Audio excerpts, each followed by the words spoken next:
Salut à tous, j'espère que vous allez bien et que tout se passe pour le mieux pour vous. Alors, je vais revenir sur une question qu'on m'a posée pour en faire un petit sujet et essayer d'y répondre sincèrement, le plus sincèrement possible, avec mon avis, mon opinion, qui n'est que la mienne, je n'ai pas la science infuse, vous le savez. Alors, je vous mets l'histoire et le contexte, bon, je ne vais pas rentrer dans les détails, comme ça personne ne se reconnaîtra vraiment, mais c'est une personne, donc, qui est avec quelqu'un, qui l'a déjà tapé, qui l'a déjà trahi, qui lui a presque fait les 400 coups, on va dire, malheureusement. La personne a stoppé tout avec, et elle se dit, est-ce que je peux lui laisser une seconde chance?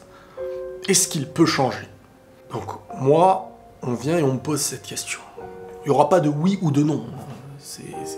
Oui, quelqu'un peut changer. Tout autant que non, quelqu'un peut ne pas changer. Mais, maintenant, on va rentrer dans le vif du sujet. La première question qu'il faut se poser, c'est pas de se dire est-ce que quelqu'un peut changer ou non. C'est de se dire, est-ce qu'on pardonne pour l'autre? Est-ce que c'est une seconde chance réelle que tu laisses à quelqu'un en te disant il peut être la personne qu'il dit?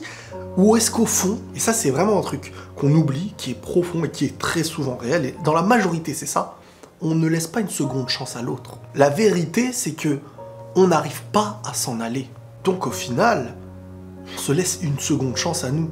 C'est triste, hein, c'est peut-être la personne qui te fait mal, la personne qui est en tort, mais ce n'est même pas à elle que tu lui laisses une seconde chance là, c'est à toi. Quand tu es avec quelqu'un, tu t'engages, c'est un engagement, mais tu t'engages à être dans une relation qui vous fera avancer à deux. Ce n'est plus une relation si vous reculez, ou si l'un des deux recule, ou si l'un fait reculer l'autre. Et tu peux faire reculer quelqu'un de manière indirecte, sans la volonté néfaste de lui faire du mal, mais ce qui est de pire, c'est quand il y a cette volonté.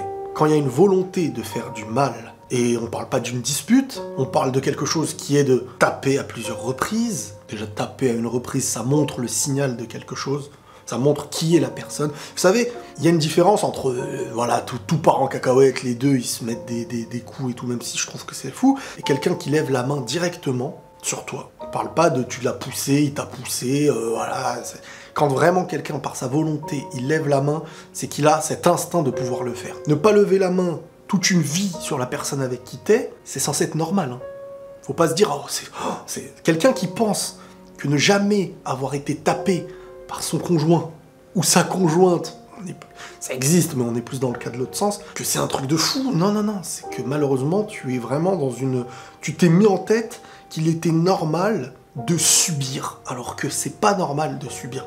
Le couple, c'est pour avancer à deux. C'est censé être un engagement pour toujours, mais il y a des exceptions, il y a des dérogations. Si le couple ne te fait plus avancer et qu'il te fait reculer, ou encore pire, reculer, souffrir, rendre malade, etc., tu peux pas continuer. Faut pas oublier que l'être humain, il est sacré d'une certaine manière. Ton être, il est sacré. Si quelqu'un ne te respecte pas, et que tu acceptes que quelqu'un te manque de respect ou te fasse du mal à ta propre personne, tu te trahis toi-même.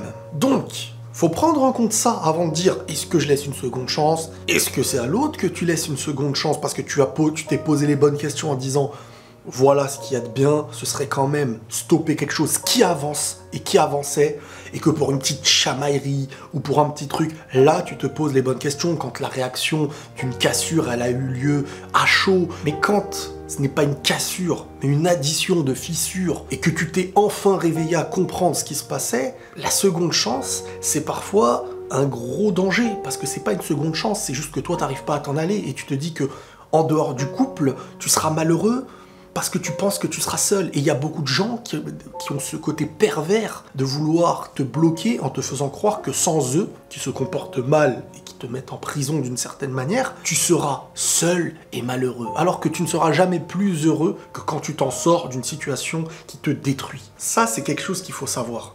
Il faut en être convaincu.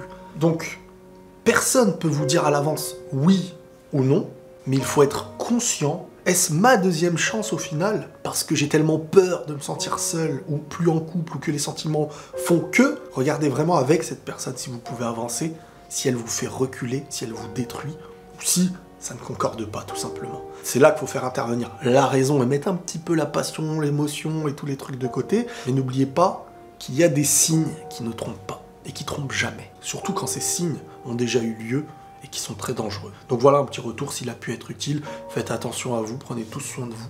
et la paix sur vous.